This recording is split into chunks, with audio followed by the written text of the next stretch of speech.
दोस्तों, मैं हूं आपके साथ शोभा और आप देख रहे हैं ऑज न्यूज लाइव। आइए रुक करते हैं आज के तमाम 100 बड़ी खबरों के साथ। पति को मिला जमीन का मुआवजा तो लौट आई भागी हुई बीवी, बोली हमें भी हिस्सा चाहिए।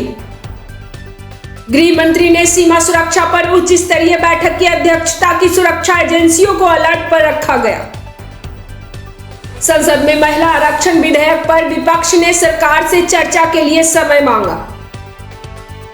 मुख्य विपक्षी दल ने आगामी विधानसभा चुनावों के लिए 50 उम्मीदवारों की पहली सूची जारी की। दिल्ली सरकार ने प्रदूषण नियंत्रण के लिए ऑड इवन योजना लागू करने की घोषणा की। एनआईए ने 4 राज्यों में आतंकवाद से जुड़े मामलों में 15 स्थानों पर छापे मारे। सुप्रीम कोर्ट ने चुनावी बॉन्ड योजना की वैधता पर सुनवाई पूरी की, फैसला सुरक्षित रखा। रेल मंत्री ने 10 नई वंदे भारत एक्सप्रेस ट्रेनों को हरी झंडी दिखाई। राज्यों के मुख्य सचिवों का राष्ट्रपति सम्मेलन आज नई दिल्ली में शुरू हुआ। मनरेगा मजदूरों के वेतन में बढ़ोतरी का प्रस्ताव केंद्रीय कैबिनेट के पास विचाराधीन। महाराष्ट्र में मराठा आरक्षण आंदोलन फिर तेज हुआ, सरकार ने कमेटी बनाई। राजस्थान में किसानों के लिए 500 करोड़ रुपए के नए पैकेज की घोषणा की। पंजाब में ड्रग्स तस्करी रैकेट के खिलाफ बड़ा ऑपरेशन, 7 गिरफ्तार।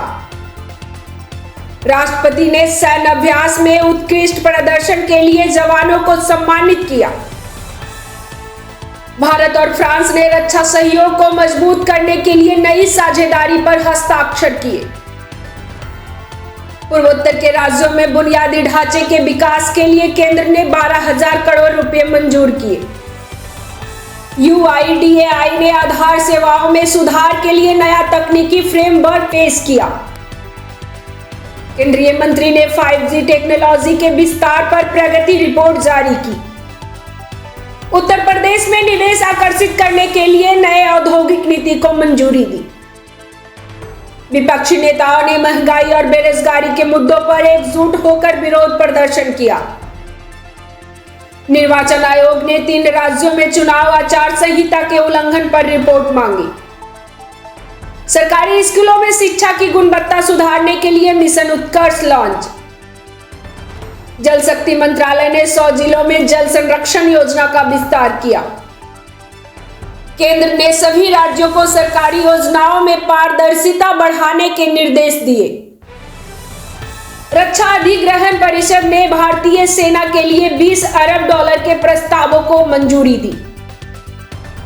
सेंसेक्स 500 अंक उछला और निफ्टी 21,000 के पार। आईटी और बैंकिंग सेक्टर में तेजी। भारतीय रिजर्व बैंक ने रेपो रेट में कोई बदलाव नहीं किया, 6.5% पर बरकरार। IMF ने भारत की GDP वृद्धि का अनुमान बढ़ाकर 6.7% किया, वैश्विक मंदी का डर कम। एयर इंडिया ने 30 नए विमानों का ऑर्डर दिया, अंतर्राष्ट्रीय रूट्स पर फोकस। टाटा समूह की एक कंपनी ने सौर ऊर्जा उत्पादन में 10,000 करोड़ रुपए के निवेश की घोषणा की। प्रमुख स्टार्टअप कंपनी ने $100 मिलियन की नई फंडिंग जुटाई। क्रिप्टो करेंसी बाजार में अचानक उछाल, बिटकॉइन $45,000 के पार। सरकार ने इलेक्ट्रिक वाहनों पर सब्सिडी जारी रखने का फैसला किया। सार्वजनिक क्षेत्र के बैंकों ने 3 लाख करोड़ रुपए के NPA को सफलतापूर्वक रिकवर किया। MSME के लिए आसान लोन उपलब्ध कराने हेतु नया डिजिटल प्लेटफॉर्म लॉन्च। पेट्रोलियम कंपनियों ने वाणिज्य गैस सिलेंडरों के दाम में 50 रुपए घटाए। रेटिंग एजेंसी फिच ने भारत की क्रिकेट रेटिंग को स्थिर बनाए रखा। कृषि उत्पादों के निर्यात को बढ़ावा देने के लिए नई नीति लागू की।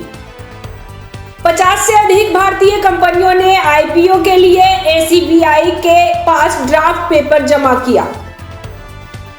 ऑटोमोबाइल सेक्टर में सेमीकंडक्टर चिप की आपूर्ति समान हुई। भारत सरकार और ADB के बीच जल आपूर्ति परियोजना के लिए लोन समझौता। डिजिटल भुगतान प्लेटफॉर्म यूपीआई ने नवंबर में 12 मिलियन ट्रांजैक्शन का रिकॉर्ड बनाया। अमेरिका और चीन के राष्ट्रपतियों ने द्विपक्षीय संबंधों पर 3 घंटे तक बातचीत की। गाजा पट्टी में मानवीय सहायता पहुंचाने के लिए 72 घंटे का नया युद्ध विराम घोषित। संयुक्त राष्ट्र सुरक्षा परिषद में सुधारों पर बहस तेज हुई, भारत को स्थायी सदस्यता की मांग। यूरोपीय संघ ने रूस पर नए आर्थिक प्रतिबंध लगाने का प्रस्ताव पारित किया। जापान ने अपने अंतरिक्ष कार्यक्रम को बढ़ावा देने के लिए नया बजट आवंटित किया। इंडोनेशिया में ज्वालामुखी विस्फोट, हजारों लोगों को सुरक्षित स्थानों पर पहुंचाया गया। अफगानिस्तान में तालिबान सरकार ने महिला शिक्षा पर नए प्रतिबंध लगाए और वैश्विक निंदा की। पाकिस्तान में राजनीतिक अस्थिरता जारी, पूर्व प्रधानमंत्री ने नए चुनाव की मांग की। कनाडा ने अंतर्राष्ट्रीय छात्रों के लिए वीजा नियमों में बदलाव की घोषणा की।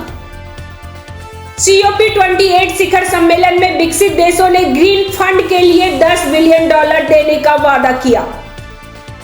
ऑस्ट्रेलिया में भीषण गर्मी के कारण जंगल की आग का खतरा बढ़ा, इमरजेंसी लागू।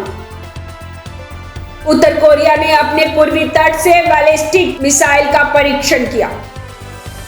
रूस यूक्रेन युद्ध में ड्रोन हमलों में वृद्धि, नागरिक ठिकानों पर निशाना। ब्राजील और अर्जेंटीना ने व्यापार को बढ़ावा देने के लिए नई मुद्रा पर विचार किया।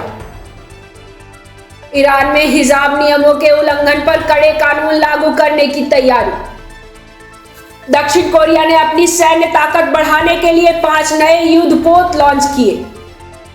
WHO ने 3 देशों में जीका वायरस के नए स्ट्रेन के प्रकोप पर चिंता जताई। मेक्सिको में ड्रग्स कार्टेल के खिलाफ बड़ा ऑपरेशन, 20 से अधिक संदिग्ध गिरफ्तार। IPL नीलामी में एक भारतीय खिलाड़ी 20 करोड़ रुपए में बिका, रिकॉर्ड टूटा। महिला हॉकी टीम ने एशिया चैंपियंस ट्रॉफी फाइनल में जापान को हराया।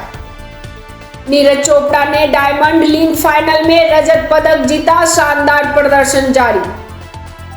लक्ष्य सेन ने मलेशिया ओपन में सेमीफाइनल में जगह बनाई।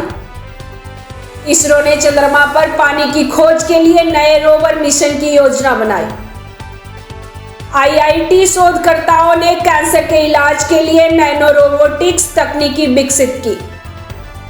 नासा ने हबल टेलीस्कोप से ली गई ब्रह्मांड की नई अद्भुत तस्वीरें जारी की। देश के 10 शहरों में वायु प्रदूषण का स्तर बेहद खराब श्रेणी में दर्ज किया गया।